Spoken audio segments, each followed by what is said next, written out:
तो बूझ गई इंस्टाग्राम हो यूट्यूब वालू हमारी इंटरव्यू लेता।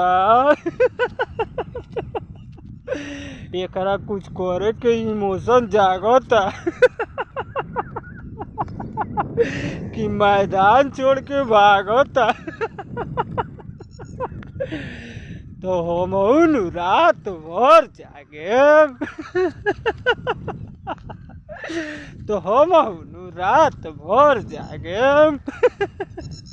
मच्छरदानी में तो टुकुर टुकुर ताके।